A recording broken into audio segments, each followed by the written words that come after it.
अष्टावक्र एक महान भारतीय ऋषि और दार्शनिक थे, जिनका जीवन ज्ञान, आत्मबोध और आध्यात्मिकता की गहराइयों में डूबा हुआ है।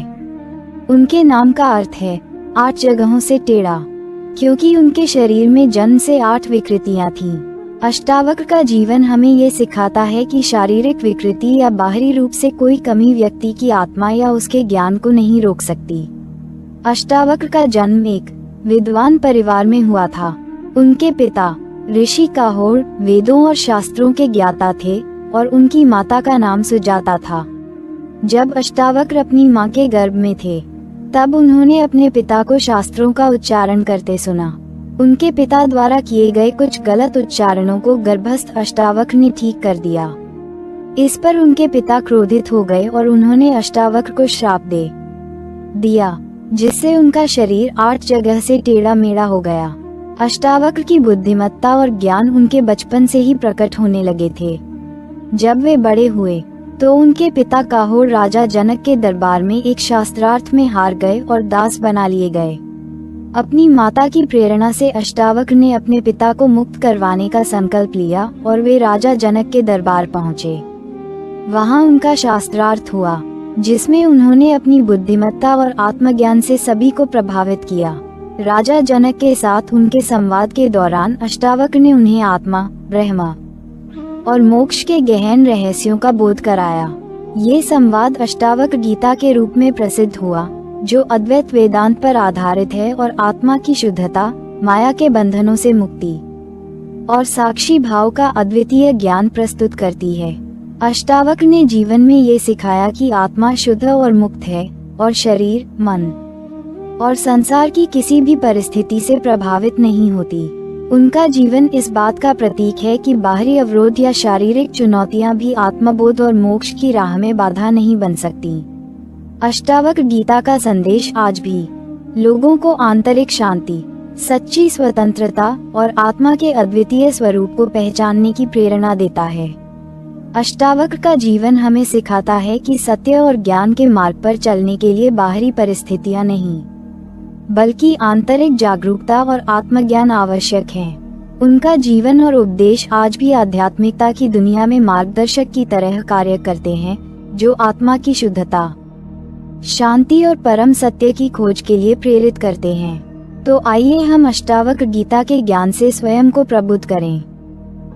अष्टावक्र गीता भारतीय आध्यात्मिक ग्रंथों में से एक अद्वितीय रचना है। ये ग्रंथ न केवल वैदिक दर्शन और अद्वैत वेदांत के गहन सिद्धांतों को सरलता से प्रस्तुत करता है, बल्कि यह एक साधक को आत्मज्ञान की ओर ले जाने वाली गीता है। ऋषि अष्टावक्र और राजा जनक के बीच हुआ ये संवाद मानव अस्तित्व, आत्मा, माया और मोक्ष जैसे विषयों पर प्रकाश डालता है। यह एक ऐसी गीता है जो हर आत्मा के भीतर गहरे विचार और बदलाव की चिंगारी जगाती है।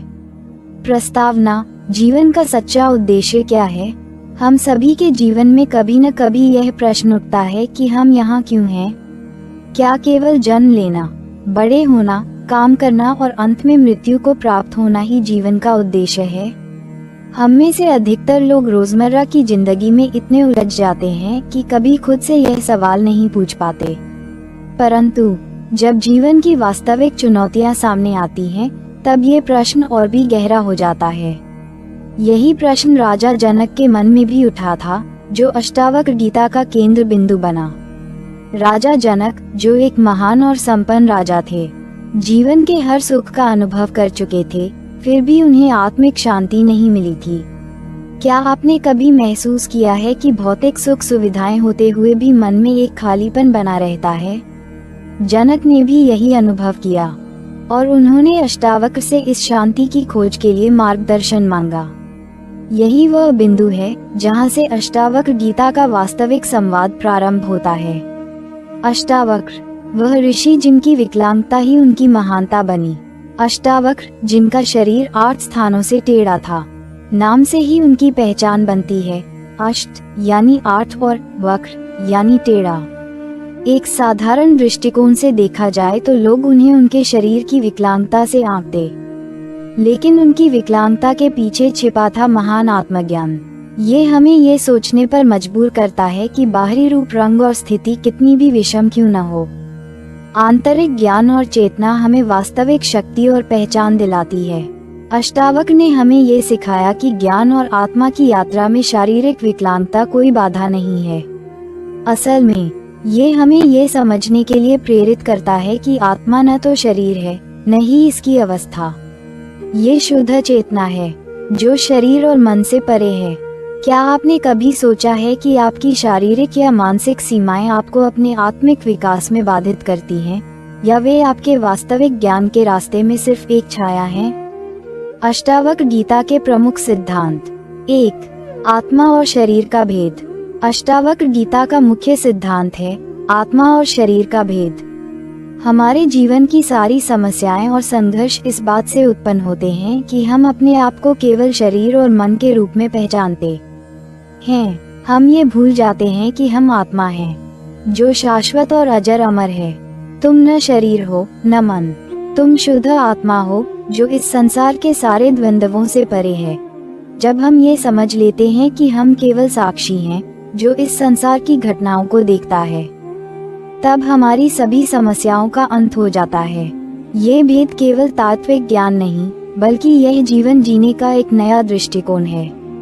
उदाहरण, जब आप एक फिल्म देखते हैं तो आप जानते हैं कि वह केवल एक कहानी है, लेकिन फिर भी आप उसमें पूरी तरह डूब जाते हैं, रोते हैं, हंसते हैं, डरते हैं।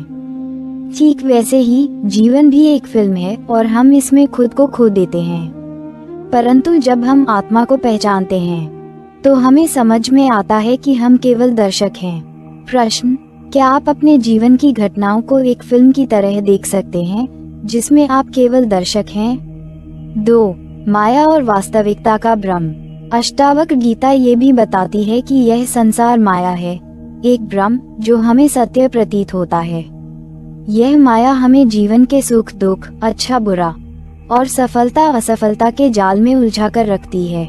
परंतु वास्तविकता यह है कि यह सब केवल हमारे मन का खेल है। उदाहरण, एक दिन आप बेहद खुश होते हैं क्योंकि आपको किसी प्रिय व्यक्ति से मिलना होता है। अगले ही दिन कोई बुरी खबर आपके सारे सुख को छीन लेती है। तो क्या ये सुख और दुख स्थायी हैं? नहीं, ये सब मन की अवस्थाएं हैं जो माया के कारण उत्पन्न होती हैं। प्रश्न, क्या आप समझ सकते हैं कि जो सुख दुख आज आपको प्रभावित कर रहे हैं वे वास्तव में आपके मन के खेल हैं? 3. साक्षी भाव, साक्षी बनकर जीवन जीना। अष्टावक्र गीता का एक महत्वपूर्ण सिद्धांत है साक्षी भाव।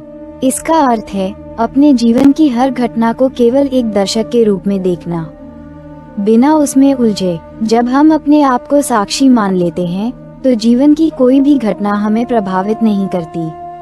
उदाहरण, मान लीजिए कि आप किसी बड़ी समस्या में हैं। अगर आप उस समस्या में पूरी तरह उलझ जाते हैं तो आप मानसिक और शारीरिक रूप से थक जाते हैं।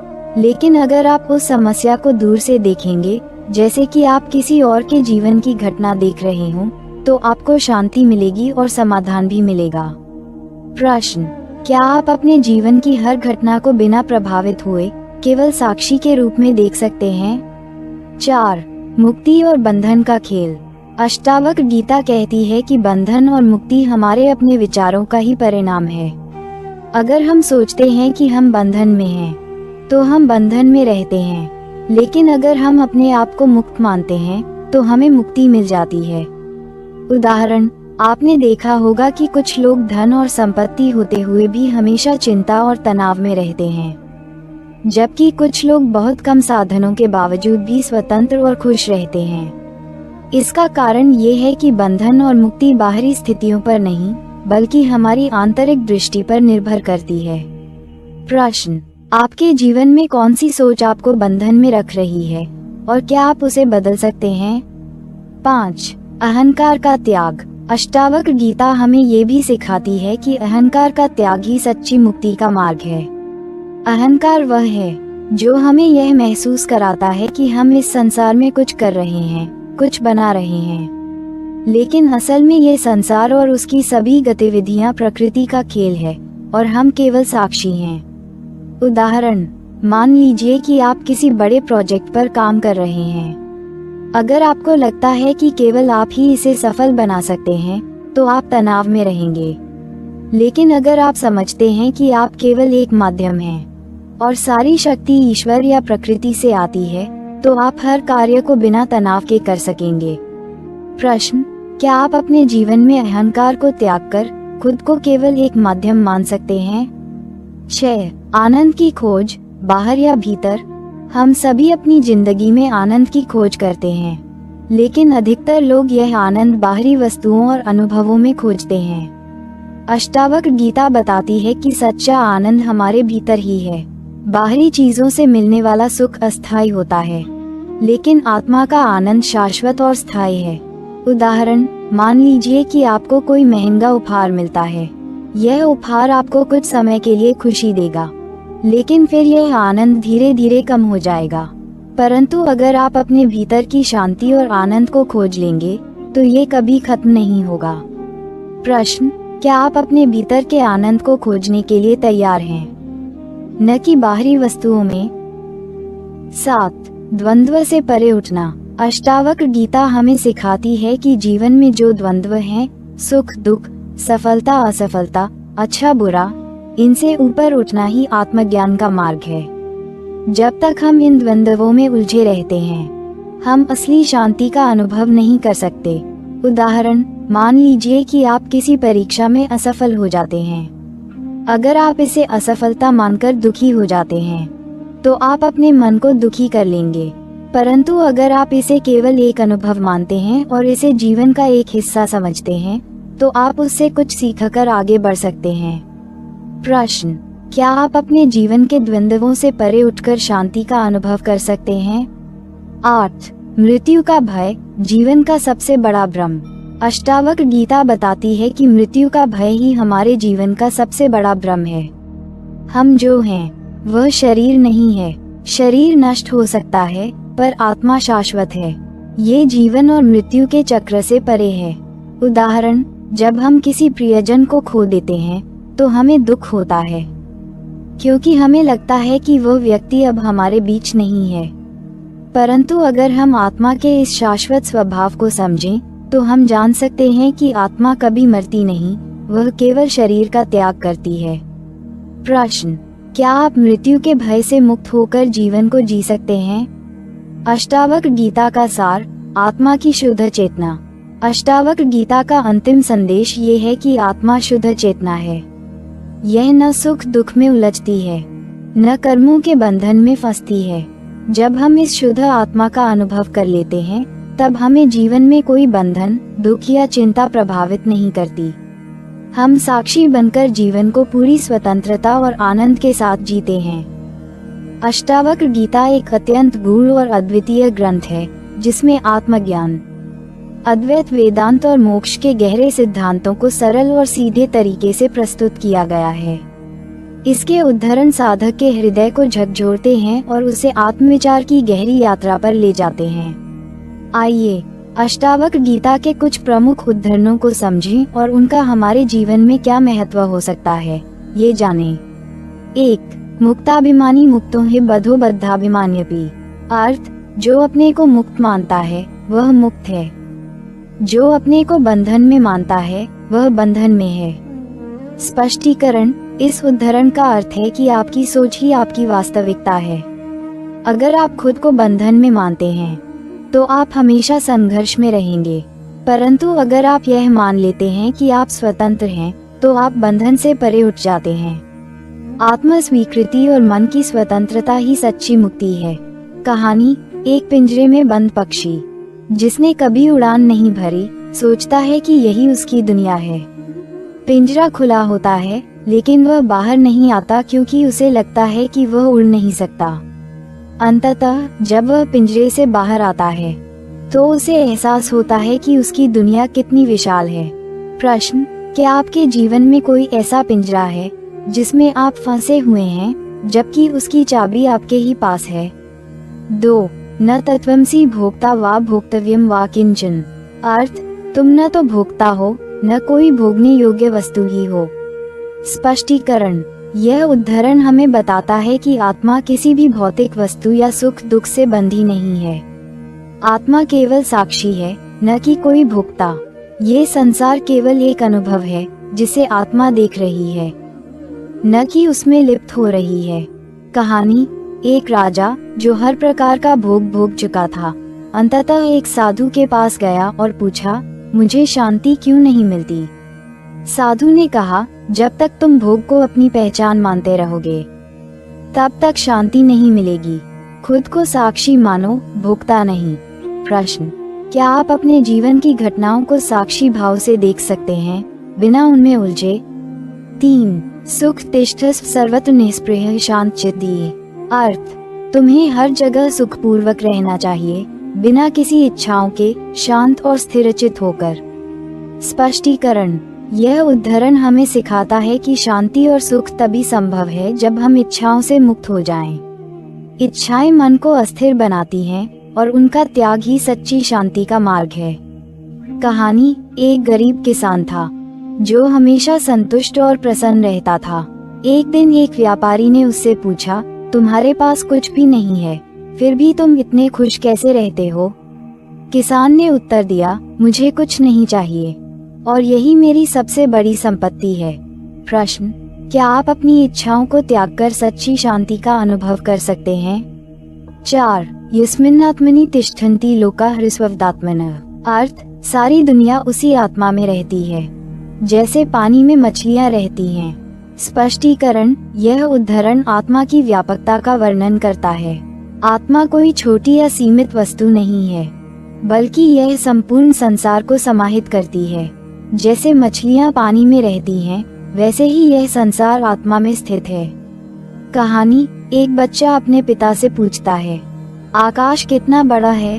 पिता ने उसे एक तालाब में ले जाकर कहा, ये तालाब तुम्हारे लिए कितना बड़ा है? बच्चा बोला, ये तो बहुत बड़ा है। तब पिता ने कहा, जैसे ये तालाब तुम्हारी छोटी दुनिया है, वैसे ही आत्मा संपूर्ण संसार को समेटे हुए है। प्रश्न। क्या आप अपने भीतर उस विशालता को अनुभव कर सकते हैं जिसमें पूरा संसार समाया हुआ है? 5। त्वं कर्ता न जगत कर्ता न च कर्म फल संग्रह। अर्थ। तुम कर्ता नहीं हो, न ही संसार के कर्ता हो और न ही तुम कर्मों के फल के संग्राहक हो। स्पष्टीकरण। यह उद्धरण बताता है कि हमारी वास्तविक पहचान कर्ता की नहीं है। हम केवल साक्षी हैं जो कर्म और फल से परे हैं। जीवन में हम जो कुछ भी करते हैं वह प्रकृति के नियमों के तहत होता है। कहानी। एक नदी जो पर्वतों से निकलकर सागर में मिल जाती है, कभी ये दावा नहीं करती कि वह सागर को भर रही है। वह बस अपने मार्ग पर बहती रहती है। ठीक वैसे ही हमें भी अपने जीवन के प्रवाह को बिना कर्ता भाव से स्वीकार करना चाहिए। प्रश्न। क्या आप अपने जीवन में खुद को केवल एक माध्यम के रूप में देख सकते हैं, न कि कर्ता के रूप में? 6। स्वयं कर्ता न पश्यामि न च कर्तारमव्ययम्। अर्थ। मैं स्वयं को न कर्ता देखता हूँ, न किसी और कर्ता को। स्पष्टीकरण। अष्टावक्र यहाँ ये सिखाते हैं कि आत्मज्ञान के बाद व्यक्ति यह समझता है कि न तो वह स्वयं करता है और न ही कोई और। सब कुछ स्वाभाविक रूप से होता है और आत्मा केवल साक्षी है। कहानी। एक साधु ने एक बार एक मूर्तिकार से पूछा, तुम्हारी मूर्तियाँ इतनी सुंदर कैसे होती हैं? मूर्तिकार ने उत्तर दिया, मैं कुछ नहीं करता। पत्थर में जो छिपी हुई मूर्ति है उसे बस बाहर लाने में मदद करता हूँ। प्रश्न। क्या आप अपने जीवन की घटनाओं को स्वाभाविक रूप से घटित होने दे सकते हैं, बिना उनमें कर्ता होने का अहंकार महसूस किए? 7। अकृत नास्ति कर्म वा योस्मिन् संशयात्मनि। अर्थ। जो संशय से ग्रसित है उसके लिए कोई भी कर्म अकृत नहीं है। स्पष्टीकरण। यह उद्धरण बताता है कि जो व्यक्ति संदेह में फंसा हुआ है उसके लिए कोई भी कार्य पूर्ण नहीं होता। संशय मनुष्य को जीवन में अस्थिर और उलझा हुआ रखता है। कहानी। एक किसान अपने खेत में फसल बो रहा था, लेकिन उसे संदेह था कि बारिश होगी या नहीं। वह हर रोज फसल को देखता, परंतु अपने संदेह के कारण कभी उसे ठीक से सींचता नहीं। अंत में उसकी फसल नष्ट हो गई। प्रश्न। क्या आपके मन में कोई ऐसा संदेह है जो आपके कर्मों को असफल बना रहा है? 8। मुक्तिरित्येवमाकांक्षा बंधस्याकांक्षैव है। अर्थ। मुक्ति की कामना भी एक बंधन है, क्योंकि यह भी एक इच्छा है। स्पष्टीकरण। अष्टावक्र गीता में मुक्ति की कामना को भी बंधन कहा गया है, क्योंकि यह भी एक इच्छा है। मुक्ति की प्राप्ति तब होती है जब हम सभी इच्छाओं से मुक्त हो जाते हैं, यहाँ तक कि मुक्ति की इच्छा से भी। कहानी। एक साधु ने एक बार कहा, मैं मुक्त होना चाहता हूँ। गुरु ने उत्तर दिया, जब तक तुम ये चाहते हो तुम बंधन में हो। जब तुम चाहना छोड़ दोगे तभी मुक्ति प्राप्त होगी। प्रश्न। क्या आप मुक्ति की इच्छा से भी मुक्त हो सकते हैं? 9. नात्मा सुखी न दुखी व न मुक्तो न च बंधन। अर्थ, आत्मा न सुखी है, न दुखी, न मुक्त है, न बंधन में। स्पष्टीकरण। यह उद्धरण आत्मा की शाश्वतता और द्वंद्व से परे होने का वर्णन करता है।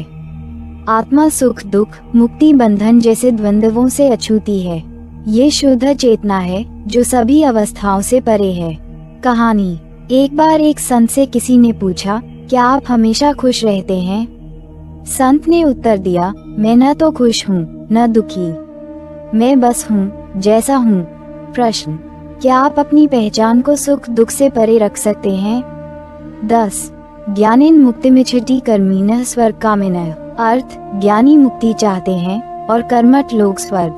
स्पष्टीकरण। यह उद्धरण बताता है कि ज्ञानी मुक्ति के लिए काम करते हैं, जबकि कर्मठ लोग स्वर्ग की कामना करते हैं। असल में मुक्ति और स्वर्ग दोनों ही अंततः इच्छाओं के बंधन हैं। कहानी। एक बार 2 भाई थे, एक हमेशा कर्म करता और दूसरे हमेशा ज्ञान प्राप्ति की दिशा में चलता। पहले भाई ने पूछा, तुम कुछ क्यों नहीं करते? दूसरे भाई ने कहा, जब मुझे ज्ञानी होना है तो मैं कर्म के बंधन क्यों पालूं? प्रश्न। क्या आप कर्म और ज्ञान दोनों के बीच संतुलन बना सकते हैं? इन उद्धरणों का उद्देश्य आपको सोचने पर मजबूर करना है। क्या आप अपने जीवन में आत्मा की उस शुद्ध चेतना को महसूस कर सकते हैं जो साक्षी है, मुक्त है और शाश्वत है? अष्टावक्र गीता हमें ये सिखाती है कि आत्मज्ञान की यात्रा बाहरी संघर्ष से नहीं, बल्कि भीतरी शांति और आत्मनिरीक्षण से शुरू होती है। अष्टावक्र गीता एक अद्वितीय ग्रंथ है जो हमें आत्मा की ओर ले जाता है। ये हमें सिखाता है कि हमारी वास्तविक पहचान आत्मा है, न कि शरीर या मन। जब हम ये पहचान कर लेते हैं, तब हमारे जीवन के सारे द्वंद्व, चिंताएं और बंधन समाप्त हो जाते हैं। अंतिम प्रश्न। क्या आप अपने आप को आत्मा के रूप में पहचानने और जीवन की इस यात्रा को एक नई दृष्टि से देखने के लिए तैयार हैं? धन्यवाद। यदि आप हमारी मेहनत की सराहना करते हैं तो कृपया इस पोस्ट को लाइक और शेयर करें और हमारे चैनल को सब्सक्राइब करें।